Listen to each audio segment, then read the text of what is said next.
This is Conspirinormal.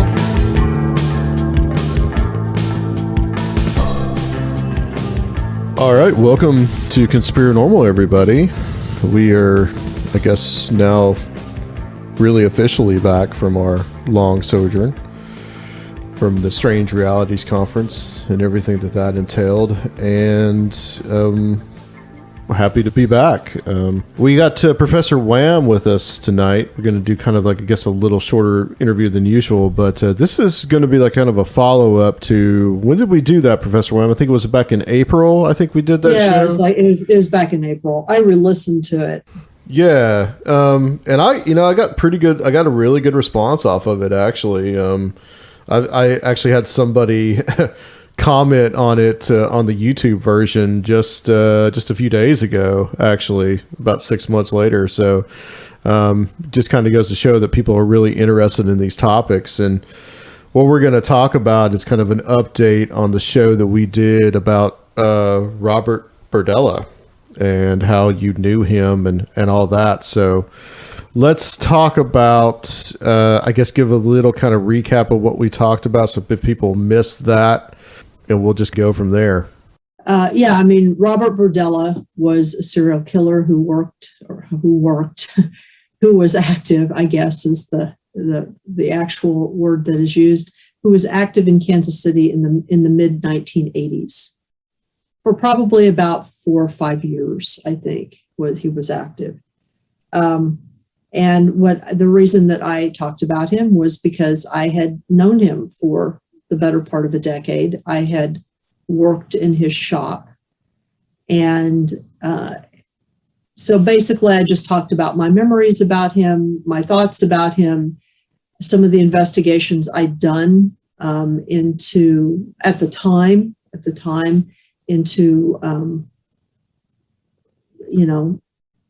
his possible connections to other things, for example, certain drug or sex syndicates that were connected to the Franklin conspiracy. Or Franklin scandal. I know we talked about that. But it was mostly sort of me talking about my experiences and my memories. Mm-hmm. And because I hadn't ever publicly talked about this stuff before. And I remember that I had approached you with it back in February because for some reason, something inside told me, this sounds so weird, but something inside told me to ask you if you guys would be interested in this. And the thing that is interesting about it is that as a result of the recording that we did, I was contacted by an individual who has to remain anonymous, but I do have their identity. And they are a younger relative of one of the victims. And because this happened in their family, they became sort of obsessed with trying to figure out what had happened, because they had memories. They were very young when it happened. And so they had some memories of their relative who died, who was a victim. But it just obviously it affected the family profoundly. And so this person has dedicated a big chunk of their life to figuring out the ins and outs of it. And some of what they shared with me is some of the information that I'll give tonight, because they have done a lot more sort of interior research than I have. I mean, they live in Kansas City, so they have access to things that I do not.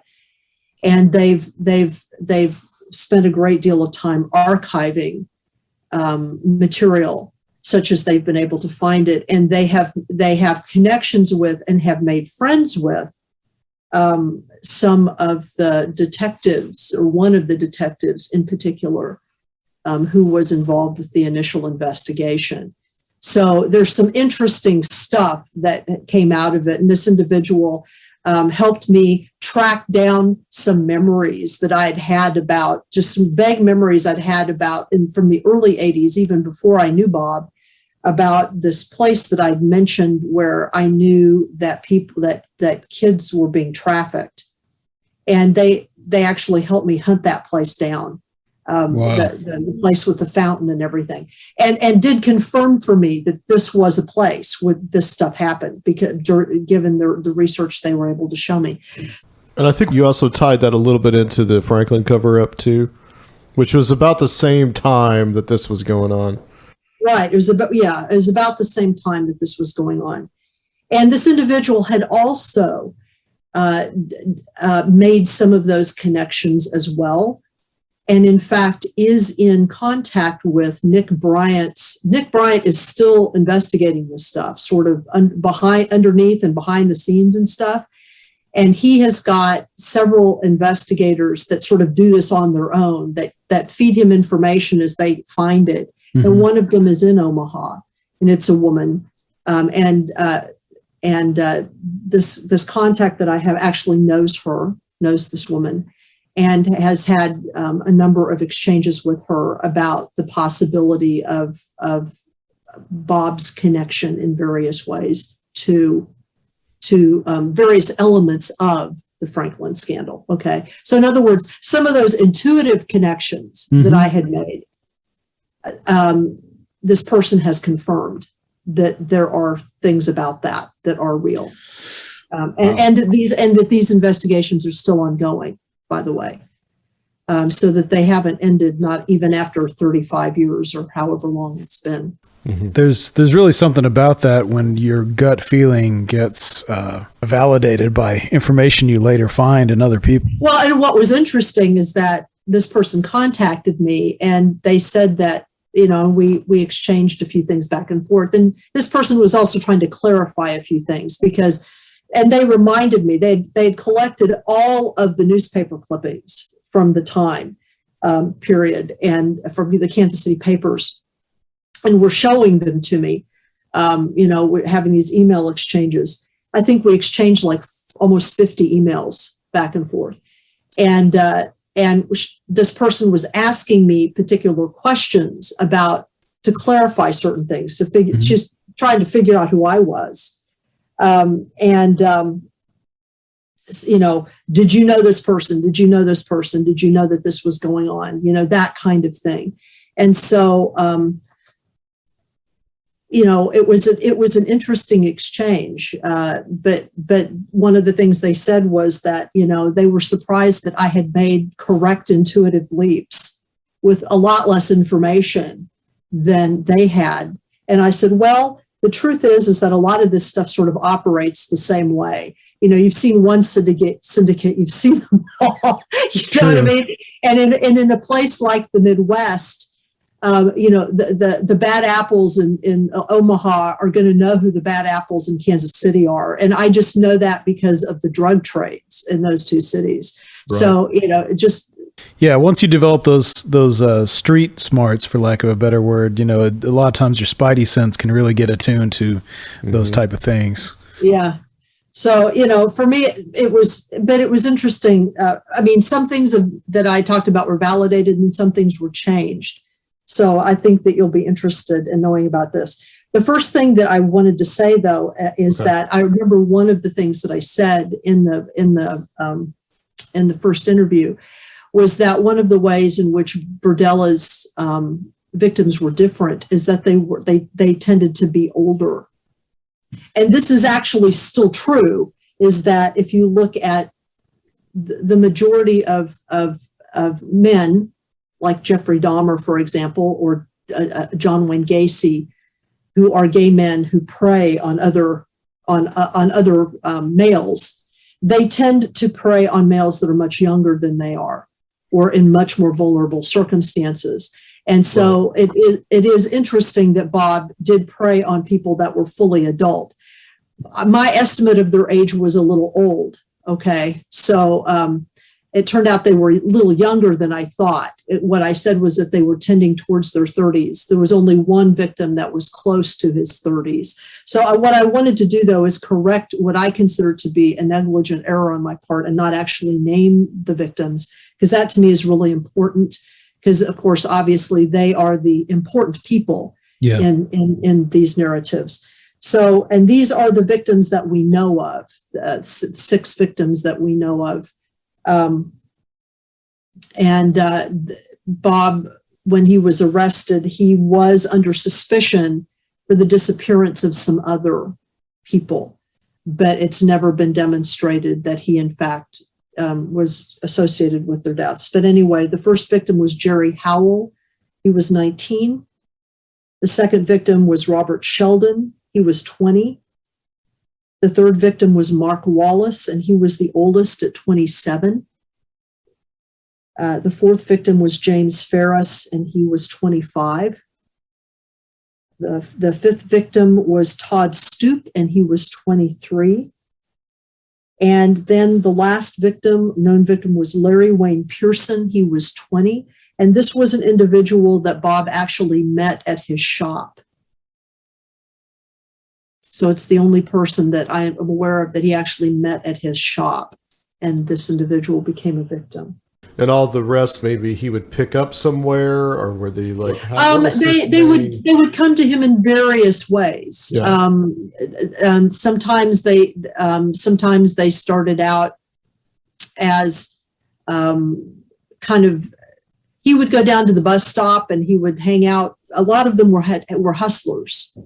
They hustled on the side, either to make money or because they had drug habits or something, you know what I mean? So he met a lot of them that way. And then he would sort of do this thing where he would take them under his wing, and he was going to, get them jobs and help them kind of redo their lives. And what's interesting is that in each one of these cases is a little bit different. The first 2 victims died largely because of the wounds that they suffered. In other words, he didn't actually murder them directly. They died as a result of what he was doing to them, and torturing them. The third victim is, I believe, if I remember correctly, he was the first one that was actively killed. And I believe he was killed because there was like a workman coming to the house to do some construction on the house, and Bob didn't want him to be found, and so he killed him to get rid of him. And as he accumulated more victims, the tortures became worse, and he became more and more sort of obsessive about it. One of the things that I did not know, and that so therefore I got wrong, essentially, is that apparently, and this is according to one of the things that this individual did and shared with me, is because of this individual's obsession with this individual has gone into criminal investigation. All right. And so at one point, one of the head detectives, I guess he was the head detective, Detective Hearn, I can say that because that's a matter of record. And he's retired now. He came to this person's class to specifically give a talk about Berdella and to be asked questions about it. This person and surreptitiously taped this. Wasn't supposed to do this, but surreptitiously taped it and has archived it, in a couple of different places, but online, has archived it online, kind of in a secret. You know how you can put stuff up on YouTube but not list it. It could sort of be private. And they shared the link with me, so I was actually able to listen to this secretly recorded talk that this detective gave about Berdella. And one of the things that I did not know that came to light in their investigation, and it was never made public, was that he in fact had a very, very terrible relationship with his mother. It was never made clear in the lecture exactly what that relationship, what made it terrible, but apparently he felt trapped by her in some way, trapped by her Catholicism in some way. And they found evidence in the house of a kind of weird psychological ritual that he had done. And this was before apparently he had killed anyone, where it's, they described how he had outfitted part of his house with gates, and it was part of a ritual in order to free himself psychologically from the control that he believed his mother had over him. So he had developed this kind of obsession with creating a kind of spiritual power for himself. One of the things I got wrong was, you asked me specifically if he was involved in any kind of spirituality or spiritual practice. I didn't know of any because of what he told me, but apparently he was. It was sort of his own creation. It was kind of a hodgepodge of a number of different things. But the whole purpose behind it was to create enough power behind him so that he could get away with doing what he was doing, which was being a sexual sadist, essentially. And so he did have an upper room that was, the house had like 3 stories. And a basement, a full basement. And so he did have like this kind of secret upper room, which he referred to in his, according to the detective in his interviews with them, he referred to as his introspection room. And in this introspection room, he had all kinds of power objects that he had collected in his antiquities trade. When they uncovered it and took the house apart, they took the house apart meticulously, like brick by brick, because they were trying to see if there were any victims, or other evidence, like walled up in various places. And they actually did find some pieces of victims, like in these secret cubby holes and stuff. Wow. But in this introspection room, when they opened it up and went in, he apparently did have like a copy of, I guess it was a recording. It was like an LP of Anton LaVey's Black Mass. I've got a reissue of that. Oh, really?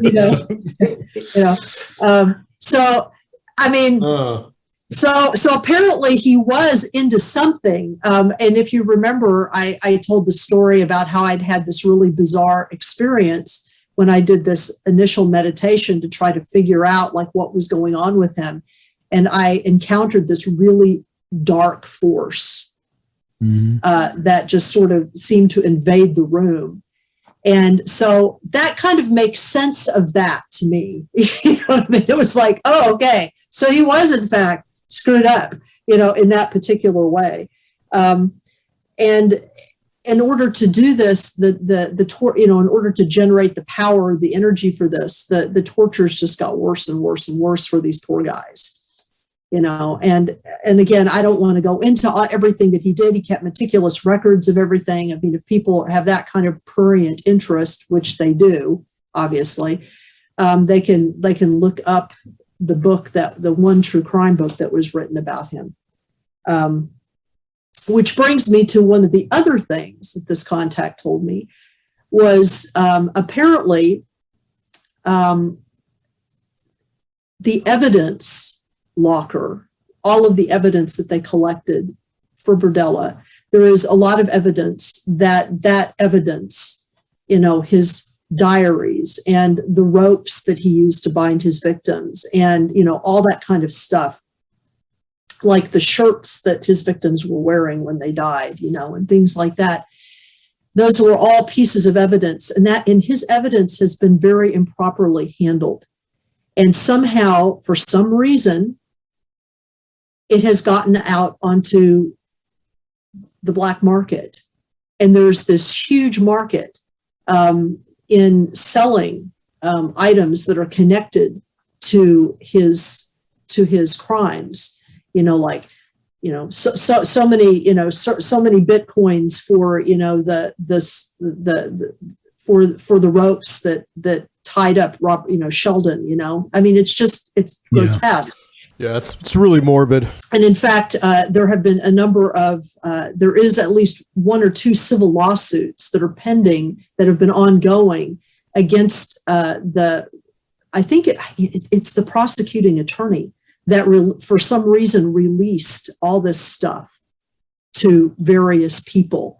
And there are lawsuits about trying to, against him and against some of the companies, some of the sort of shadow companies that are selling this stuff by some of the families of the victims, because it's disgusting.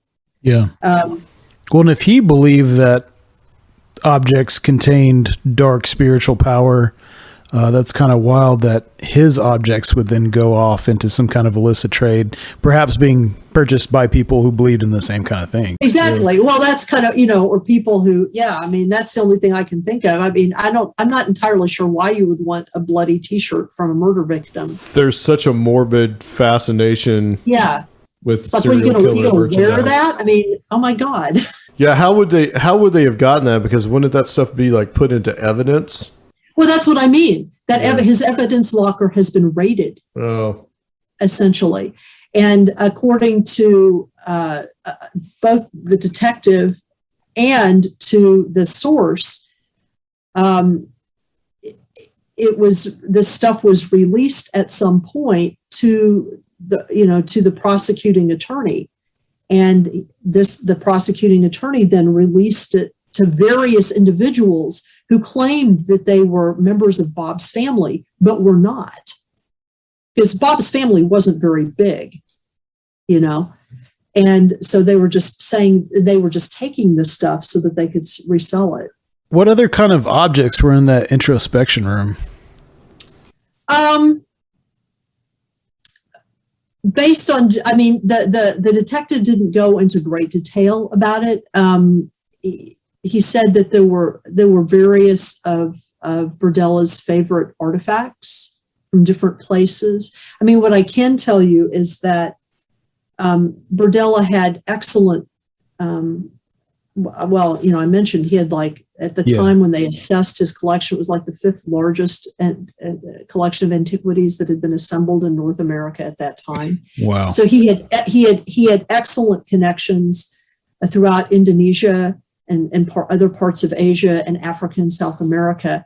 And I know from my own working with the material at his shop, that a lot of the stuff that he had to have come through the black market. It had to have been stolen, cultural artifacts and stuff. There were I'll never forget, there was this magnificent Kalachakra statue that he had there that was still, I don't know how much you know about these objects, but when they're consecrated, they are fitted, there's a sacred scroll that is inserted in the base. And sometimes another one that's inserted, like maybe at the area of the crown chakra and wherever, whoever the deity on top is.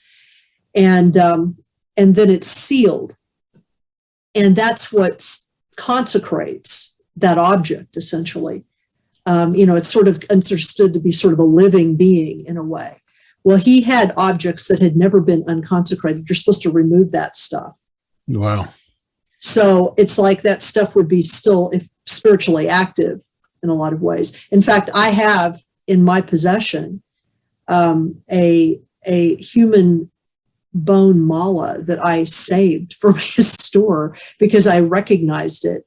And those are very unique items. Those are items that are specific to an individual or to a particular, say, lineage, because they are made of, the beads are punched from the skulls of monks who have been in a lineage, and their bodies have probably been committed to a sky burial, and then they'll take the skulls and they'll make beads with them, and then and you have 108 beads in a mala, so that it may be 6 or 7 people's skulls that are used to create one of these malas. And so if there's a whole one, I mean, this is something that's given from like, a disciple to, a teacher to a disciple. It isn't something that you would sell. You would never sell that.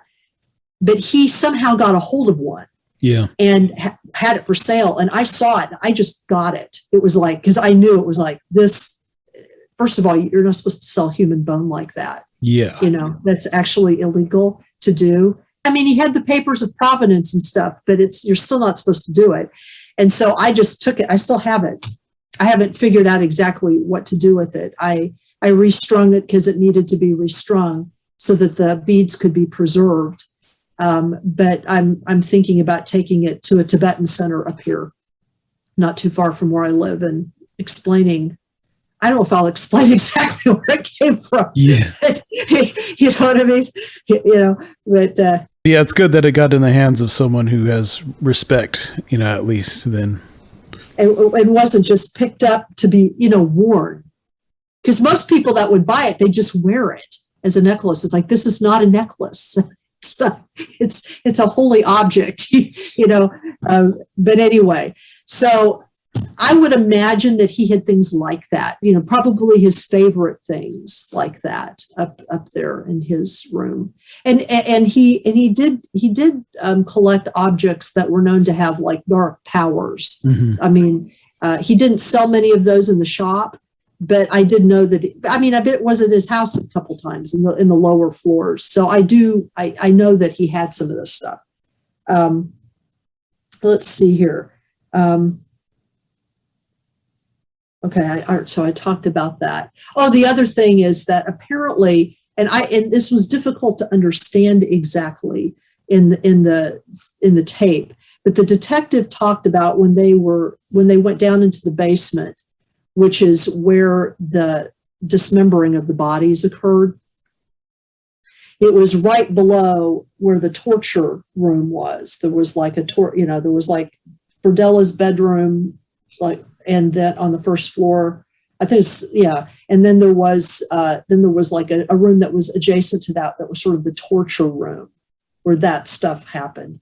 And then right below it was a place in the basement where he, dismembered the bodies so that he could put them in garbage sacks and send them out to the landfill.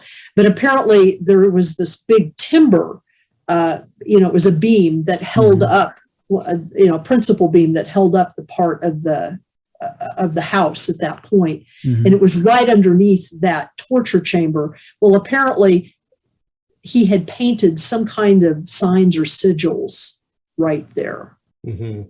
Okay. And it was clear that the detective didn't know exactly what they were because he couldn't name them. Mm-hmm. You know what I mean? So I don't know what they were, but he did indicate they were signs of some type. Are there any pictures that were taken by the police or anything? There might have been, but I don't know where they are.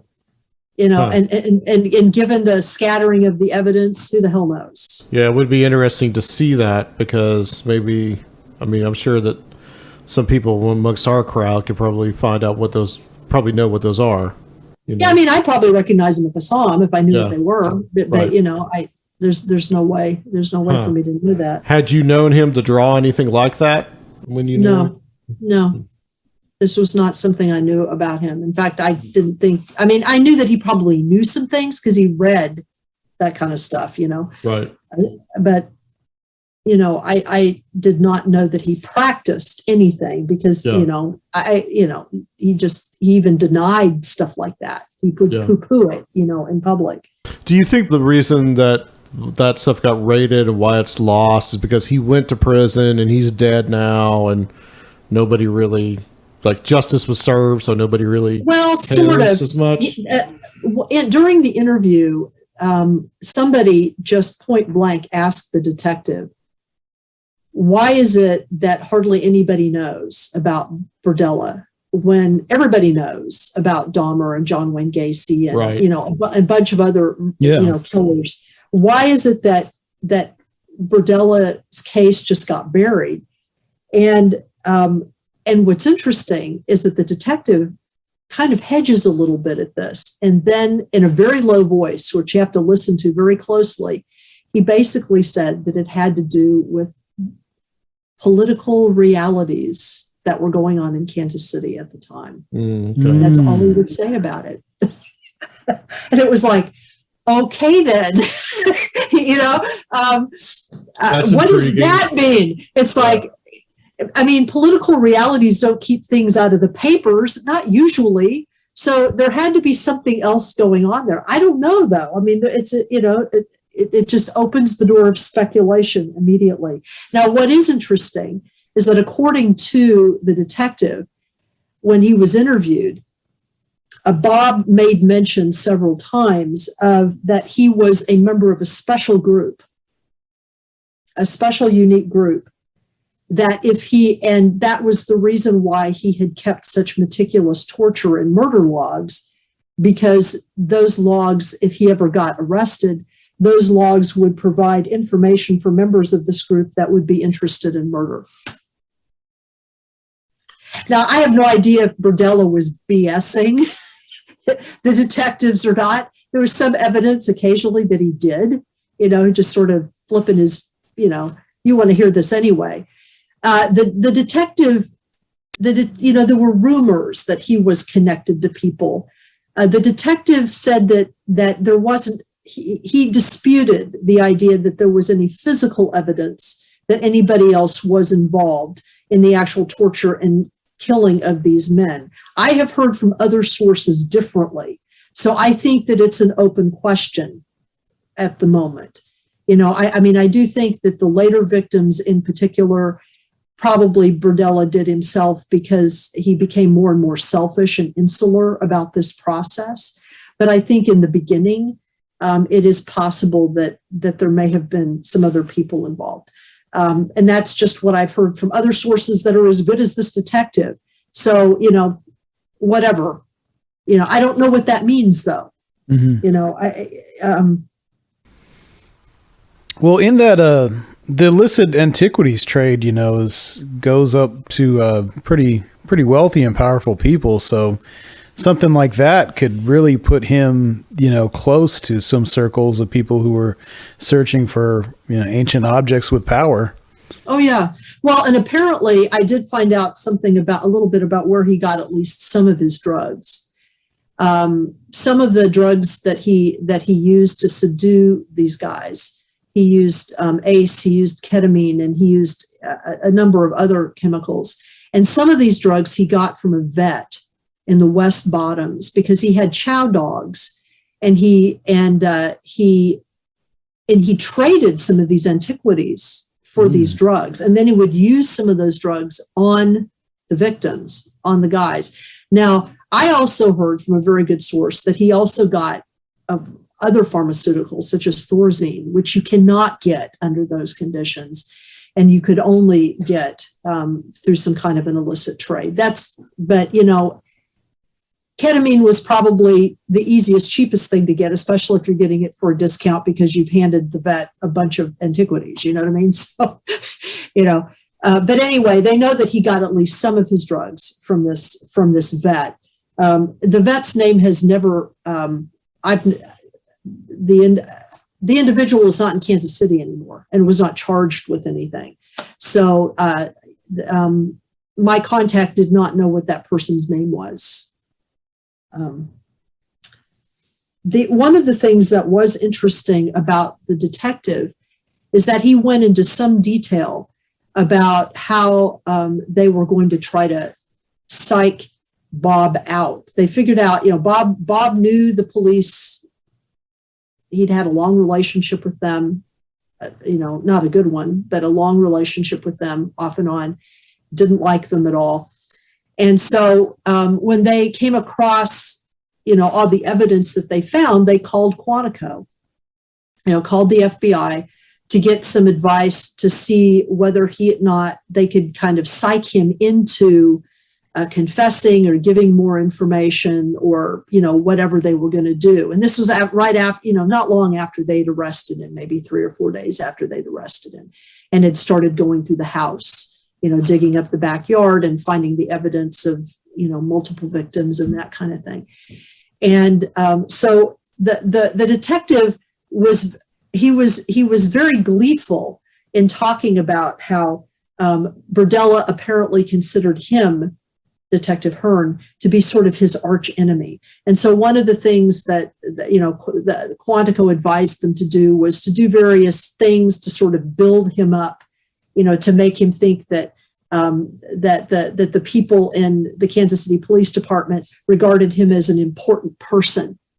And then at some point, I can't recall now, I think it was in an interview that Berdella had made the comment that he felt that he had amassed enough black power or enough dark power that the only thing that he feared was, as he put it, according to the detective, this is what Berdella said. I don't know if Berdella actually said this or not, or whether this was the detective reading into what he said, but that Berdella said that the only thing he feared was a powerful white Wiccan priest.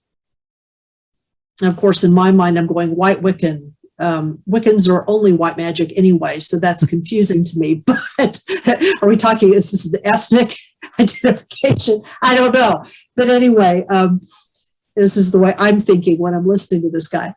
But anyway, so they did this whole thing where according to the detective, they contacted a high priest and high priestess of, as he put it, a very important coven in the Kansas City area.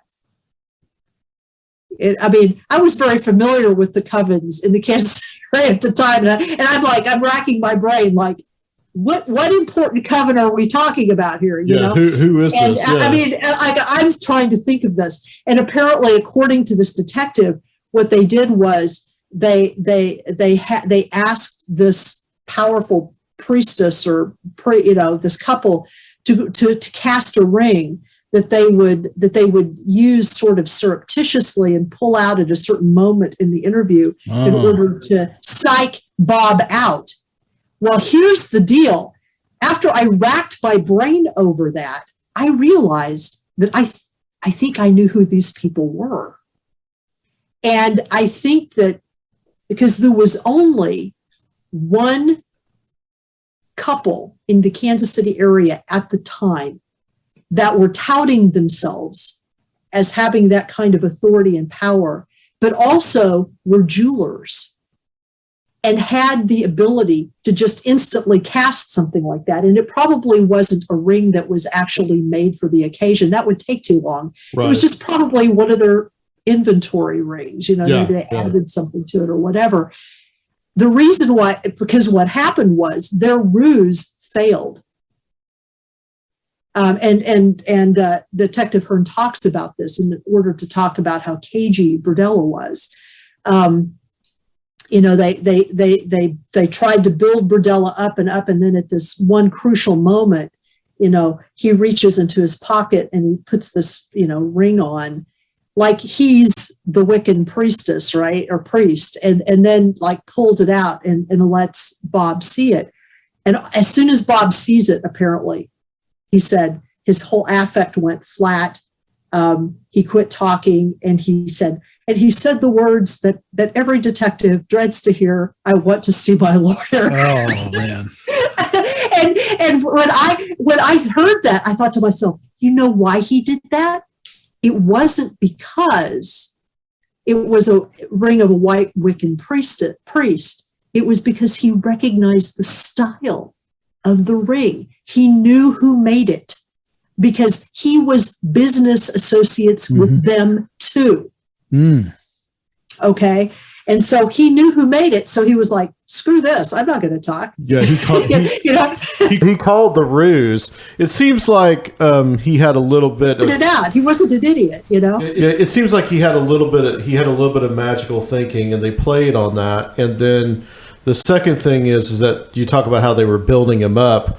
That was a very similar way that how actually the police caught BTK. I mean, a lot of these guys are narcissists. Oh yeah. And they really just they have this inflated sense of self-importance, and police can really play on that to make them basically, mess up.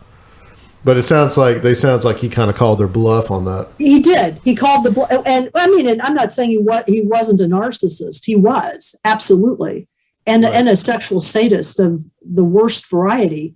But no, he called him on it. And what was interesting was that, let's see here.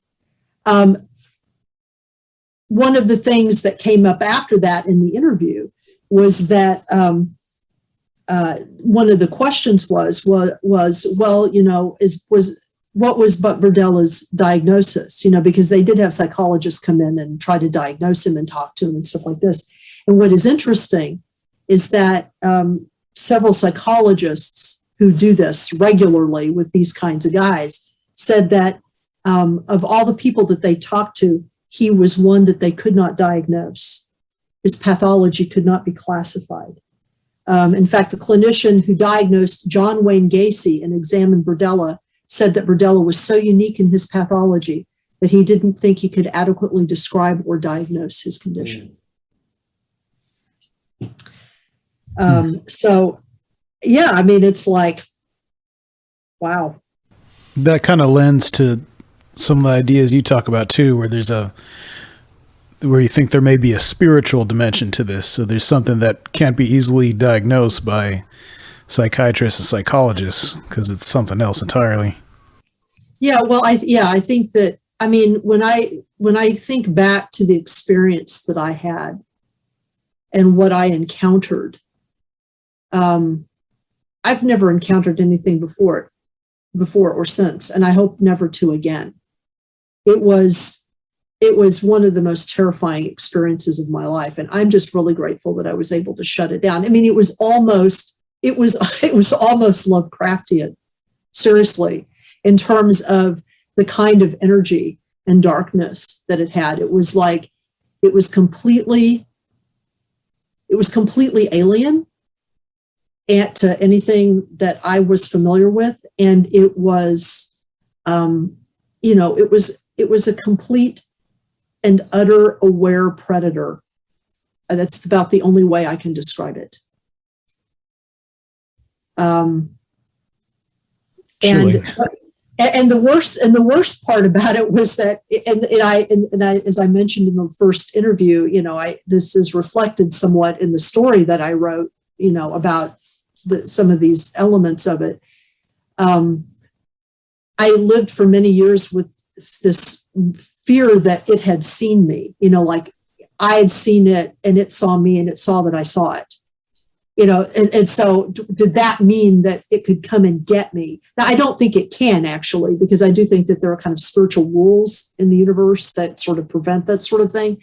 But, just the thought of that for years haunted me, because it was like, it just added this extra sense of paranoia to everything, Yeah, I could see how that would happen. Right. I mean, you wrote that short story about that. Yeah, the very concept. Yeah, and it's that short story. I wrote it not in order for it to make sense, because it doesn't make a lot of sense. But I mean, in a normal, rational way. But in order to express some of the emotional impact of it, the kind of just the kind of things that it brings up emotionally and viscerally in me when I've thought about it in the past. So it was just sort of a catharsis and just sort of barfing it out in some form, on the written page. I don't even know that it's a good story. I have no idea. It's like, nothing that I'm talking about tonight is a good story. This is not a good story. But yeah, that could be helpful to just process it in that way, at least. Yeah. Yeah. So basically this individual is still doing their research, and, there are still some loose ends, things that they are hunting down to try to figure out. There's always loose ends and stuff like this. Because there are a lot of unanswered questions about, what Bob's larger connections were. And I don't know that we'll ever know exactly the answer to those questions. But I wanted to kind of share this update of information with you guys because I think it's interesting. Yeah, absolutely. That was fascinating. And just that idea that like some of these, instincts you had, and also because of, like you said, some street smarts, that to have that stuff corroborated and backed up by other people's research, that's got to be really, really cool. Well, and also, I know that some people don't like this. I don't mind it so much as a historian, as someone who's a historian. I don't mind if I'm corrected. Mm-hmm. If I find out that my memory is faulty, or because all of our memories are faulty. Yeah. When I think of the Berdella in my life, I honestly think of Berdella in a very emotional way. Because these were events that I was attached to. That I'm not a victim like his victims were, but all of us that were associated with him were affected by and tainted in certain ways by that action, by those things that he did. And I talked to the contact about that because, this individual has become so embroiled in this information, gathering this information. And some of the information, of course, is involved with conspiracy, not like high level conspiracy theories, but the conspiracies that are kept and maintained by a corrupt police department. Yeah. The conspiracies that are attendant to, drug and sex trafficking of people, and that still go on, and when you do that kind of work, you tend to see things in a possibly conspiratorial light. You see the external part of something, but you also know that there's always a deeper, more internal part of it. And so part of my conversation with this person was convincing them, clarifying some things for them, but also convincing them that I was not part of this conspiracy. Yeah. Because I'm not. And it's easy to get things convoluted. Once you make connections between people, a lot of assumptions happen when people are into that conspiratorial thinking. Right. And this person doesn't know me. All they know is that all of a sudden they found out that there's this individual who knew Berdella and is talking on a podcast about it, And so they finally were able to locate my name in a couple of the newspaper articles that were published at the time. And I was able to say, yeah, that was me. No, I was not this person. I was this person, that sort of thing. But we corrected each other's information, checked each other on that. But to me, I don't mind being wrong as long as the information that is brought in such a way that it helps me to understand sort of the larger picture that even I'm a part of. You know what I mean? It's fine. Yeah, for anyone who wants to learn and grow, I mean, that's going to be a part of it. Right. Found you through this podcast. Oh, absolutely. I guess that maybe there's not a lot of material that's on him. I mean, that is interesting. I mean, that's part of it. Why that individual asked that question of that detective. If you go back and you look at other serial killers, they have documentaries and multiple books and all kinds of stuff. But Berdella just doesn't. I mean, the only people that have less are people that we know less about. Like people like Isaac Keys and stuff like that. Where because he took most of the information about most of his murders to his grave. We don't really know that much about what he did because that was sort of his power secret, keeping everything, hidden like that, spitefully, essentially from authorities or from the victims' families. But anyway, so that's all of the updates that I have for you on that. Yeah, I'm very curious too about the link to the Franklin scandal and all that. Yeah. That's another aspect of this that is really kind of piqued my interest when you first talked about it. And it's interesting too that this person was able to provide you with a little bit more of a clarity on that, and that there might have been some things going on. Right. Well, and they confirmed that there are suspicions among Franklin scandal investigators about things like that. Yeah. Yeah. So it's not just, me. And what was weird to me is that what clicked in my head, and I can't even remember now what it was, but what clicked in my head was I was reading Nick Bryant's book, and Nick Bryant mentions, just like in a couple of paragraphs in like the middle of the book, just sort of as an aside, he mentions some things about Kansas City and some other stuff. And all of a sudden something just went boom. And it was like, oh, and I do that a lot though, where I make these sort of meta connections that are usually right. I mean, they may need to be filled out a little bit in terms of detail, but they are usually, kind of broadly correct in terms of, and it's not conspiratorial thinking, it's seeing patterns. It's part of, I guess, what made me a good book buyer. When I was I've always been in retail, I've always been a really good buyer, whether it was books or when I purchased for Whole Foods, I was always a good buyer because I was able to just sort of see patterns and just kind of go with those and, see patterns in the inventory and the point of sale system. And it was just all intuitive, so some people can do that, I guess. I don't think of it as psychic at all. I think it is just the ability to kind of switch between detail and the larger view, going back and forth like that. Because I don't know that everybody can do that. Macrocosm. Yeah, we'll see how this is fleshed out, I guess, as time moves along. As time goes by, yeah.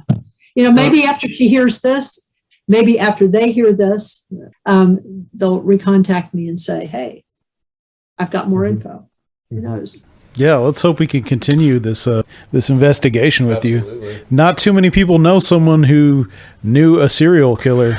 Yeah, and when you first contacted me about coming on about this, I was like immediately intrigued. I was like, oh yeah, we definitely got to talk about this for sure. And that episode, which by the way, for anybody that's listening, that you can go back, you can listen to that episode 362. I was definitely picking your brain a little bit about that, and then some of the magical aspects of it too were just as equally fascinating. Before we let you go, Professor Wham, is anything that you're working on now? Like it's been 6 months, so anything that has been like grabbing your interest lately, or special projects? Yeah, well, what I've been working on lately, because as you know, I wrote this book, Mysterious Beauty, Living with the Paranormal in the Hudson Valley. And one of the things I mentioned in that book is a haunted gym. And I provide like a photo that the guy who runs the gym took of a face that appeared in the window at one point. And I talk about it a little bit. Well, things have continued there. And so based on some of the footage, the CCTV footage, which is very good, some of it is very good, and some of it includes both video and audio. I've been able to finally get the owner organized enough. He's a kind of scattered guy. I got him organized enough to send me chunks of his footage so that I can send them to a guy that I know who does video and audio processing for one of the major networks in New Jersey. Actually a mainstream network for New Jersey, but he has this interest. He's one of the Pine Bush archivists. And I actually worked with him some on the Pine Bush chapter, Pine Bush information in the book as well. But he has been started to process some of the footage, and some of it is really amazing. It's like some of the best poltergeist stuff I've ever seen and heard. I mean, cool. Seriously. I mean, there's one piece of footage, CCTV footage, of apparently what appears to be a shadow person in broad daylight, like at 1:30 in the afternoon. and the backdrop to this image appearing is extraordinary, because the when the owner of the gym has all of his cameras on, he has them all keyed to his phone, so that when the motion detector goes off, his phone notifies him. So he can actually watch in real time, if he's there with his phone, whatever is being picked up. Oftentimes this happens at night and he's asleep, you see, so he doesn't see it. But because he happened to be in the gym at the time, and in fact, he was downstairs, right at the bottom of the stairs where this was happening. It was happening up the stairs and just down a little ways.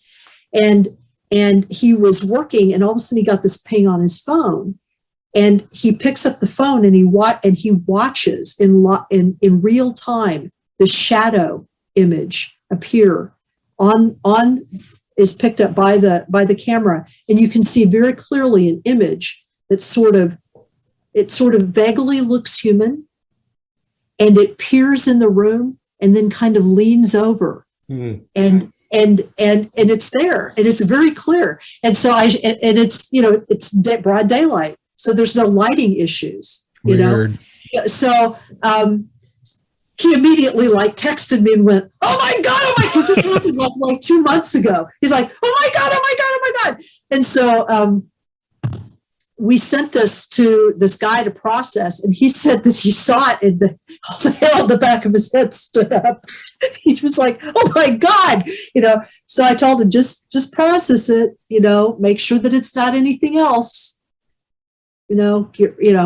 And he's found some hidden audio in a couple of the videos that, by your naked ear, just your regular ear, you can't hear anything. But if you fine tune the audio, there's something definitely there, like voices, like EVP stuff, like just right underneath everything.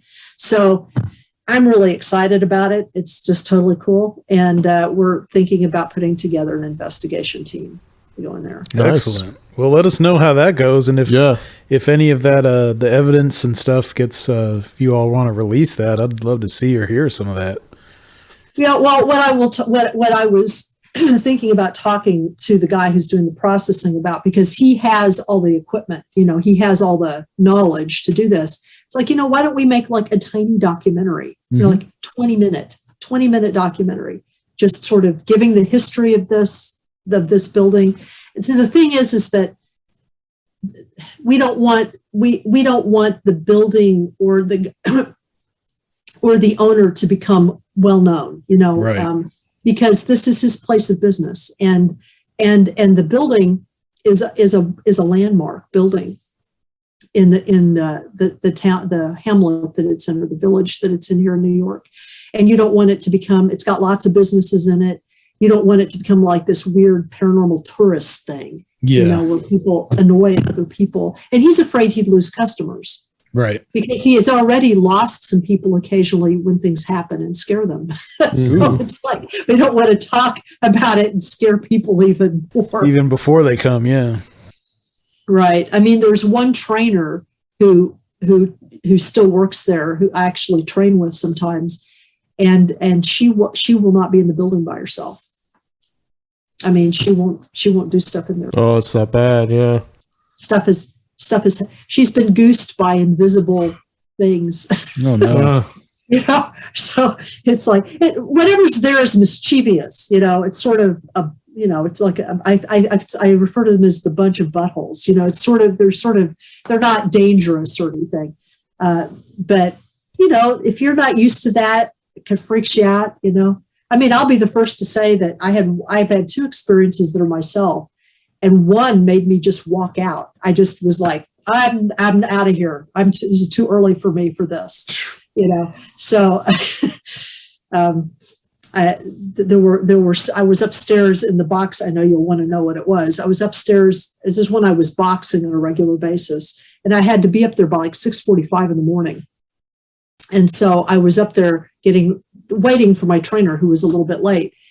And they had redone the stereo up there, and they had detached all of the speakers, because the owner was getting a new stereo system up there. So there were just like these naked speakers that were laying there. They weren't hooked up to anything. They were just there.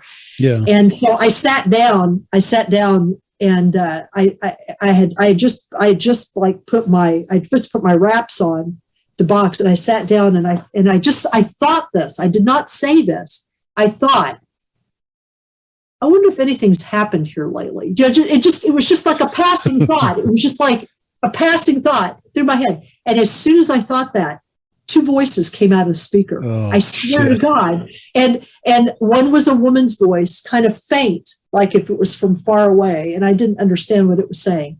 And the other one was a male voice, and it sounded like it said, "Oh, we're here," or something like that. And I just went, I'm going downstairs now. I'm out.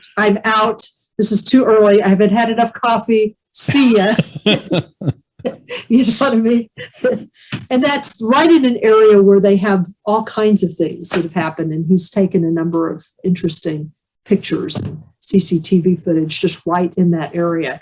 So it's like, okay, I do this stuff. And when you're actually confronted with it, you're just like, okay, I'm done. I don't need to deal with this right now. Right. Well, Professor WHAM, I know that you've got to get going. Please tell everybody where they can find you and find your books, your other writings, and all that. Okay. Well, I do have a website. It's Professor WHAM. That's WHAM, ProfessorWHAM.com. And I do have a blog page there, which I haven't added to for a while, but it's there. And the books that I have available are advertised there. There's a little bit about me there. And then if people want to email me, they can email me at Professor WHAM1, the numeral 1, Professor WHAM1 @gmail.com. And that's also listed on the website. Perfect. We look forward to next time and hopefully getting some more updates. All right. Well, stay on the line with us. We're going to close this section out, and guys, we'll be back out to talk a little more and close out the show on Conspirinormal.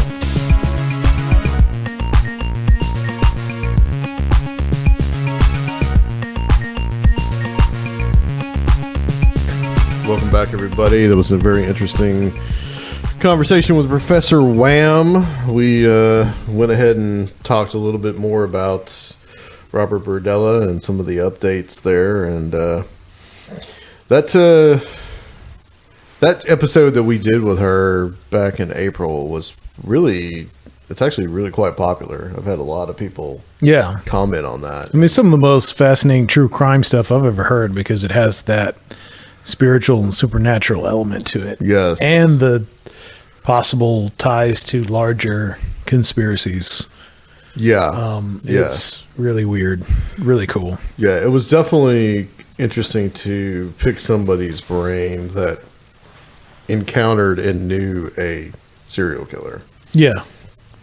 And how they dealt with that person, what that person was like. And yeah, because when you know somebody day to day and you find out they're a serial killer, I'm sure that that's probably a pretty big shock to the system. Yeah. I can kind of only imagine what that would be like. I think that was one I did solo, but of course you edited it, so you heard it. So well, she did talk about his how he had some form of what would seem like spiritual practice in this. What did she call it? The introspection room.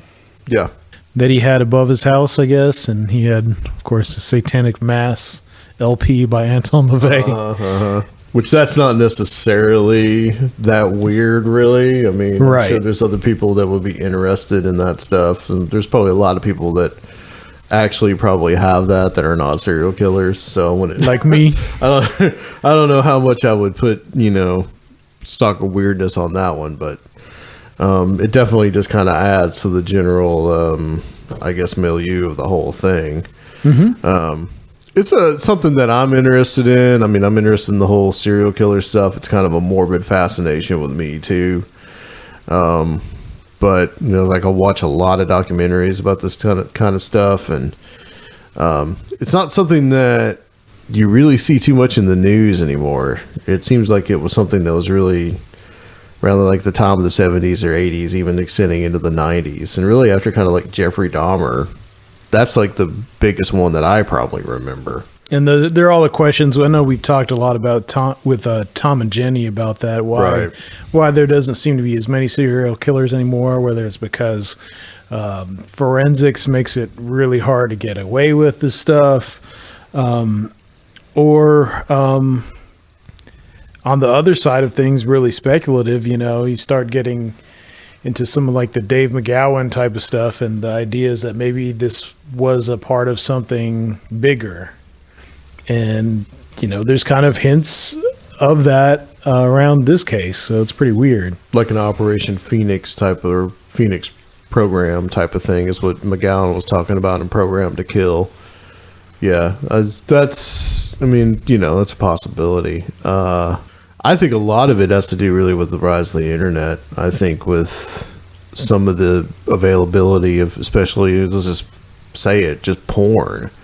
I think that some of these that provides an outlet for somebody that has like rather different kind of like sexual interests, and not to say that there's like serial killers don't exist. I'm sure they do, and I'd be interested to see in other societies what the prevalence of that really is, because a lot of the serial killer material is really focused on either the English speaking world, which the UK and the US. Sometimes Australia and those types of places, or Europe in general. Yeah. So I would be curious to see what that's like in like a non-Western context. I think that would be kind of interesting. But we're going to close out the show with thought that this was an interesting thing. Of course, this is going to be posted much later, but there was an event in Dallas today that I thought was interesting.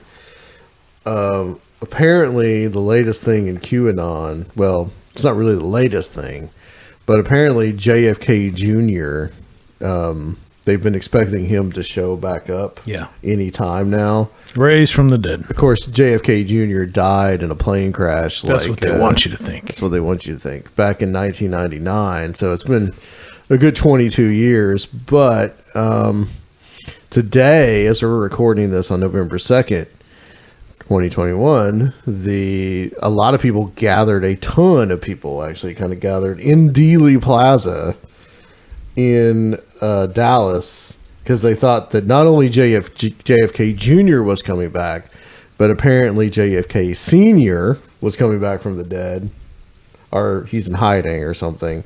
And the hidden imam. And Jackie, yeah. So somebody pointed out that this was like the Father, Son, and the Holy Mother returning. Yeah. So it's got like a really big kind of like Christian kind of element to it. And I thought I'd read just a little bit from this article just to see what, just kind of give you an idea of just how weird this is. Is that a Vice article, Adam? Yeah, of course. Where else would it be? So some QAnon followers were so eager to secure their place for the return of JFK that on Monday night, hundreds of them gathered in Dealey Plaza, where Kennedy was shot in 1963, waiting for the latest QAnon conspiracy theory to come true. Apparently this comes from a YouTuber called Whiplash347 that has 250,000 followers. Expert. Sounds like an expert. We've got maybe 2,000 subscribers, something like that. So apparently we got to step up our game. So apparently this comes from the whole idea that, of course, this has to do with Trump. And they say that Trump is going to be reinstated as the 18th president of the United States. Because in case you didn't know, and this is kind of this combination of the sovereign citizen material with QAnon. In case you didn't know, since 1871, we have been a corporation, not a country. So Trump is going to come and restore the country. This was supposed to actually have happened on March the 4th of this year, which was the original inauguration date before it was changed to January 20th, because, of course, the United States is a corporation. And Trump was going to be actually the actual 18th president of the United States. So any president since Ulysses S. Grant has actually not been an actual real president of the United States. Right. And that actually includes Trump himself. Whoa. So wait. I guess this will actually be his first Meta, bro. his first term as president. So this is what this article says. So this guy's name, the Negative 48 channel, that's got 100,000 subscribers, says that Kennedy, but the bloodline of the Kennedys is directly linked to Christ. Did you know that? And told his followers that on Tuesday, JFK Sr., Jackie, and JFK Jr. will be reintroduced to the world. Then the JFK Sr. will travel around for 7 days, then will pass. That sounds really biblical. Before he dies, however, JFK Sr. will transfer power to Donald Trump, and JFK Jr. will be Trump's vice president. And another part of the conspiracy claims that JFK's return will coincide with the reversion to the Julian calendar, which means the date will change immediately back to October 20th. So somehow the Julian calendar is important here. So you could just add all this in, you know. It's just another Right. another piece of infinite game and minutia for people to get involved. I'm not so in. sure it would actually be October 20th, because I think that if you're a student of the Russian Revolution, you know that you have to look at those dates, because like the dates in the Russian Revolution are actually the Julian calendar dates, Oh, okay. which the Bolsheviks changed to in 1918, changed to the Gregorian calendar. The Right. communists Yeah. like the Gregorian There you calendar. go. That's why. That must be it. That must be it. So the Julian calendar is the actual legitimate calendar. And okay. Yeah. I see. I see where it's going. Yeah, so the communist banksters, back Yeah, in the day, that's probably it. That's it. You're right. changed. You're right. Changed it along with changing the United States to a corporation. But see, that was 100 years ago that there was a 2-week discrepancy. So I think it would be even more of a discrepancy now. So it actually wouldn't be October 20th. I think it's like more like a 3-week or 4 Well, sounds like you got something to start a new YouTube channel about. Man, I could just wear a mask and just do my own YouTube channel. So yeah, obviously, we see this video here with no motorcade coming through. Yeah, I think there were more people at this than there were at the actual Kennedy assassination. Yeah, it looks like But if you look at the footage, it looks like there were a lot of people that were there. Well, I mean, what were they selling? Like, what was really the point of this? I mean, it's usually about some kind of commerce. I mean, why did everyone have to go there? Was it this elaborate conspiracy apparently of a hot dog stand or something? I don't know. I mean, it seems very messianic to me. Like, it almost seems like, we're going to restore, the true ruler of the country. I don't know. Yeah, I don't know. But I mean, you add in the Kennedy assassination stuff, and I mean, really, if you want to look at it, the root of all this kind of conspiracy theory in the United States is really the Kennedy assassination. Yeah. Really, that's like the open wound that causes the rest of all of this. Yeah. If you really want to, look at it that way. So I found that pretty interesting as well. That's a part of it. And they never showed up, right? No, nobody showed up. They never do. So yet again, another failed prophecy, but you can see how it's starting to kind of take on the form of like a religion, like a real religious type of element. Yeah. Going on Well, here. it always has been. I mean, we've talked about that. Yep. They're getting their messages from their hidden master. There's a lot of parallels. So we just wanted to talk. I want to talk a little bit about some of the stuff we're going to be doing here. Feels great to be back. Does feel on the good other to be side of back. Strange Yeah. Realities. Yeah, absolutely. We recorded last week a short segment. The interview with Tobias Whalen I had recorded actually before. But it does feel good to be back and just be doing the show again, which we're going to be pretty much going to be winding down the year. But we've got some great guests coming on. We got Jack Brewer coming on next. Timothy Renner is going to be back, talk about a project he's doing. I've got Jose Herrera and Ren are actually going to we're going to be doing a little roundtable with them at the end of this month. And of course, we'll end up the year with Dr. Future. I got to ask him, but I'm pretty sure he'll do it.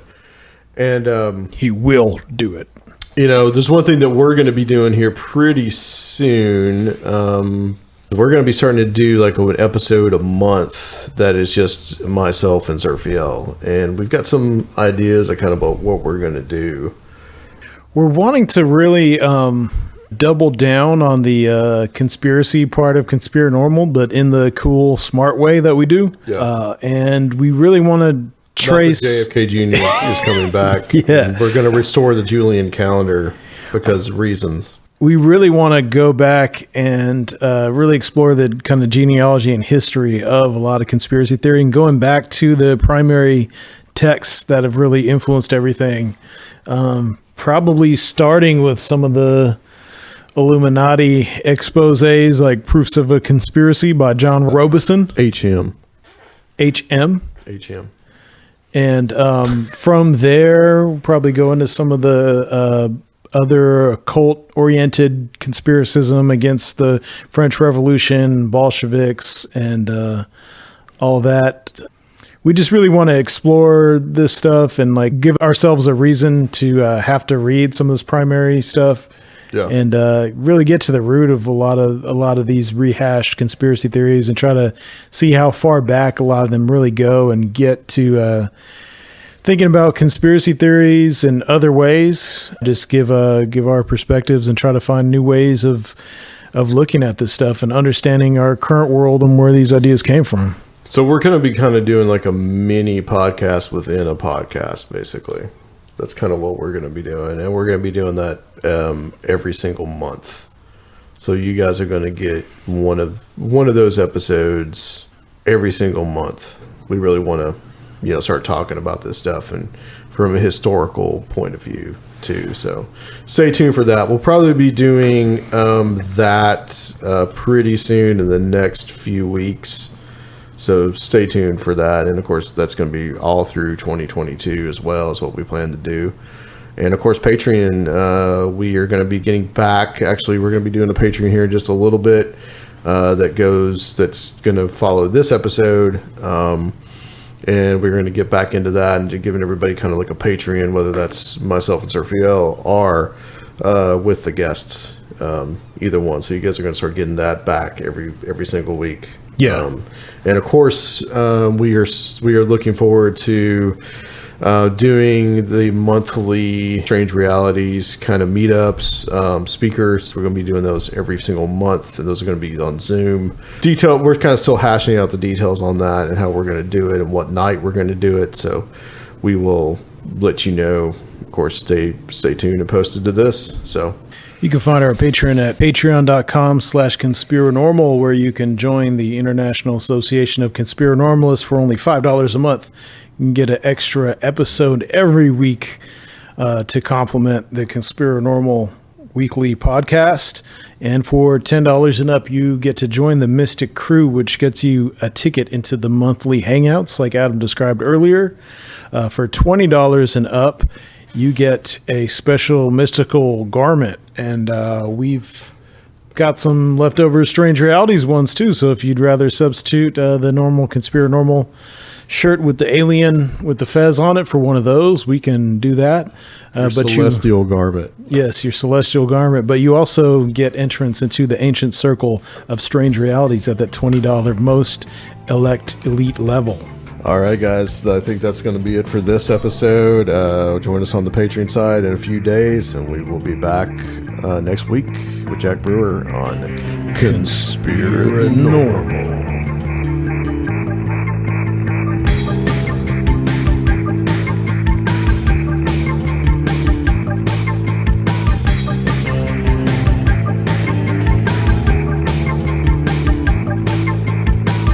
If you would like to help the show, please consider becoming a Patreon at www.patreon.com/conspiranormal, or leave a one-time donation at conspiranormal.com. And please check out our YouTube channel, Conspiranormal Podcast.